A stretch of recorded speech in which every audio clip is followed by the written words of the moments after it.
Morning students, कैसे हो आप सब। I hope you all are doing very well. Myself Seema welcomes you all in my Hindi class.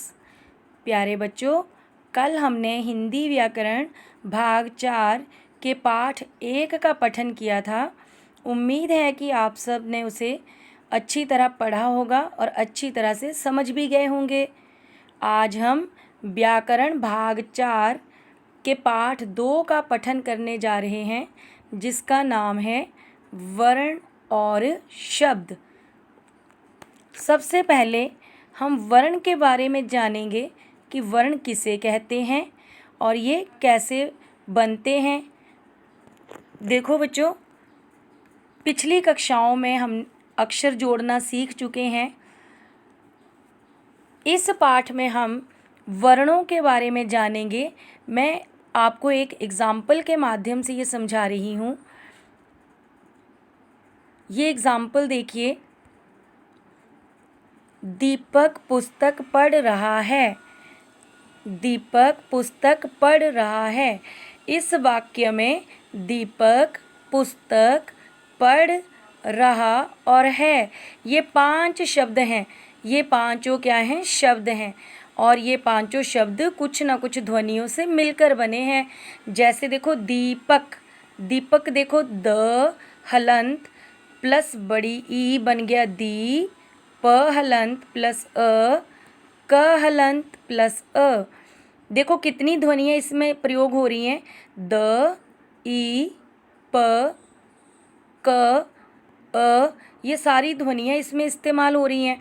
पुस्तक प हलंत प्लस उ, स हलंत प्लस त प्लस अ प्लस क हलंत प्लस अ। पुस्तक पढ़ प हलंत प्लस अ, ड़ हलंत प्लस अ। पढ़ रहा र हलंत प्लस अ, ह हलंत प्लस आ। रहा है ह हलंत प्लस ए, है। इस प्रकार आपने देखा बच्चों कि हर शब्द जो है वो ध्वनियों से मिलकर बना होता है।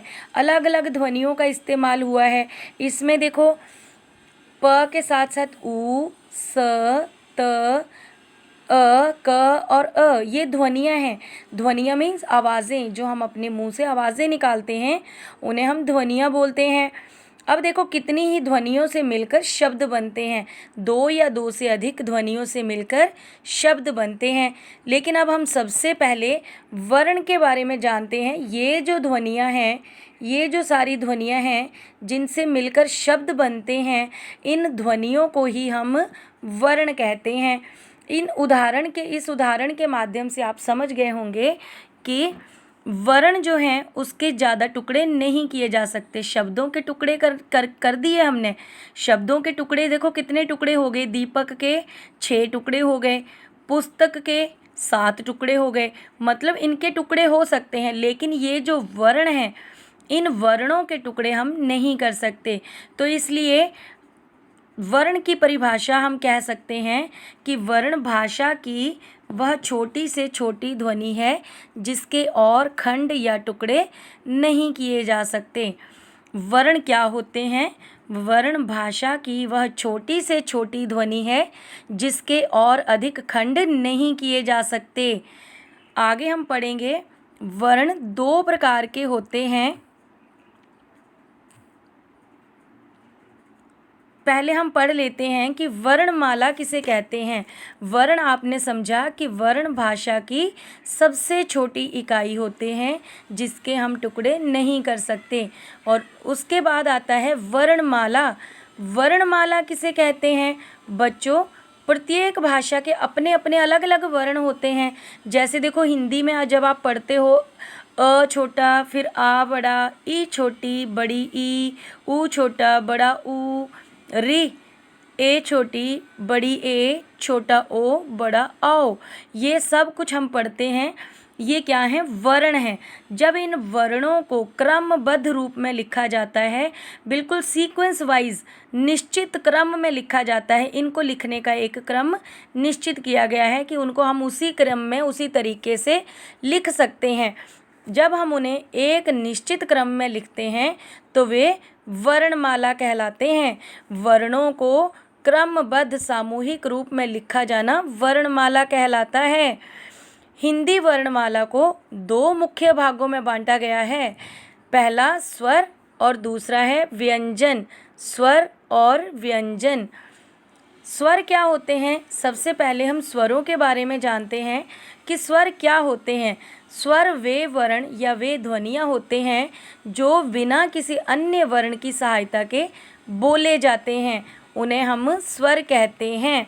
ये जो दिए हुए हैं देखो, अ से लेके औ तक, ये हमारे हिंदी के स्वर हैं और स्वरों की संख्या 11 है।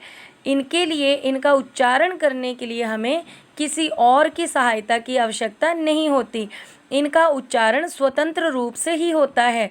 इनका उच्चारण करने के लिए, इनको बोलने के लिए हमें किसी भी और वर्ण की सहायता की आवश्यकता नहीं पड़ती। ये होते हैं स्वर और इनकी संख्या है 11। उसके बाद आते हैं व्यंजन। दूसरा भेद, वर्णों का दूसरा भेद होता है व्यंजन।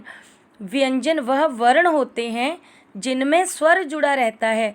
देखो बच्चों, जैसे हमने अभी पढ़ा कि स्वर में क्या होता है कि स्वरों को उच्चारण करने में किसी और अन्य वर्ण की सहायता नहीं लेनी पड़ती, लेकिन व्यंजन ऐसे वर्ण होते हैं जो स्वरों की सहायता से बोले जाते हैं। व्यंजनों का उच्चारण करने के लिए हमें स्वरों की सहायता लेनी पड़ती है। इनका हम स्वतंत्र रूप से उच्चारण नहीं कर सकते। जैसे हम बोल के देखें क, ख, ग, घ। देखो बच्चों, आपको इन सभी वर्णों का उच्चारण करते समय बाद में अ की आवाज़ लास्ट में आपको सुनाई दे जाएगी। जैसे क, अ की आवाज़ आ रही है, ख, अ की साउंड आ रही है लास्ट में। तो ये क्या है? इन वर्णों के साथ, इन व्यंजनों के साथ स्वर छुपे हुए हैं। इनमें अ स्वर छुपा हुआ है और हम इन्हें अ की सहायता से ही बोल पा रहे हैं, इसलिए ये व्यंजन कहलाते हैं। जिन वर्णों को हम स्वतंत्र रूप से उच्चारित नहीं कर पाते, जिनका उच्चारण करने के लिए हमें स्वरों की सहायता लेनी पड़ती है, वे व्यंजन कहलाते हैं। और व्यंजनों की संख्या 33 होती है। 33 व्यंजनों की संख्या कितनी है? 33। हिंदी वर्णमाला में 33 व्यंजन हैं और 11 स्वर हैं। कितने स्वर हैं? 11। और व्यंजन कितने हैं? 33।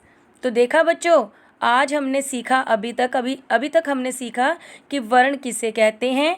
वर्ण भाषा की सबसे छोटी इकाई होती है या ऐसी ध्वनियाँ होती हैं जिनके और ज़्यादा टुकड़े नहीं किए जा सकते। वर्णमाला किसे कहते हैं? वर्णों को सामूहिक रूप से एक साथ निश्चित क्रम में लिखने को वर्णमाला कहा जाता है। वर्णमाला, हिंदी की वर्णमाला को दो मुख्य भागों में बांटा गया है। पहला है स्वर और दूसरा है व्यंजन। स्वर किसे कहते हैं? तो वे स्वर जो बिना किसी अन्य वर्ण की सहायता के बोले जाते हैं, वे स्वर कहलाते हैं और इनकी संख्या 11 होती है। उसके बाद है व्यंजन। तो क से लेके ह तक सारे व्यंजन आते हैं और ये इनकी संख्या 33 है, 33 है। व्यंजन वे वर्ण होते हैं जिनका उच्चारण करने के लिए हमें स्वरों की सहायता लेनी पड़ती है, क्योंकि इनके अंत में देखो व्यंजन अ का स्वर छुपा होता है। व्यंजनों के साथ अ का स्वर छुपा रहता है। इसके बाद ये देखिए बच्चे, नीचे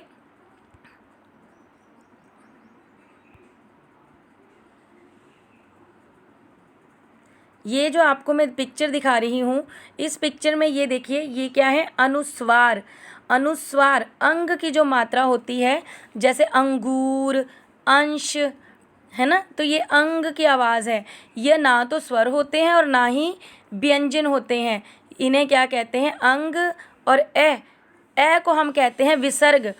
अंग और चंद्र बिंदु, इनके नाम होते हैं अनुस्वार और अनुनासिक। अनुस्वार और अनुनासिक को अयोगवाह कहा जाता है। ये ना तो स्वरों में आते हैं और ना ही ये व्यंजन में आते हैं, क्योंकि ये दोनों का मिक्सचर है, दोनों को मिलकर बनते हैं। अंग और चंद्रबिंदु अनुनासिक, अनुस्वार और अनुनासिक दोनों को अयोगवाह कहा जाता है। अयोगवाह क्योंकि ये स्वर और व्यंजन का मिश्रण होता है, ये उन दोनों से मिलकर बनते हैं। उसके बाद आता है अ के साथ जो विसर्गें लगी हैं, ये इसका नाम होता है विसर्ग। ये जो अ के साथ दो बिंदियाँ आपको दिखाई दे रही हैं, इनको हम विसर्ग बोलते हैं। और इसकी आवाज़ जो है, इसकी ध्वनि जो है वो ह की तरह आती है। जैसे हमने ह, ये जो ह हमने पढ़ा है, ह की तरह इसकी आवाज़ होती है, इसका उच्चारण ह की तरह आता है। तो ये तीनों ही ना तो स्वर होते हैं ना व्यंजन होते हैं। अनुस्वार और अनुनासिक को अयोगवाह कहा जाता है और को हम विसर्ग कहते हैं। आज के लिए बच्चों बस इतना ही। इस चैप्टर को हम आगे कंटिन्यू करेंगे, कल हम इसका अगला भाग पढ़ेंगे। धन्यवाद।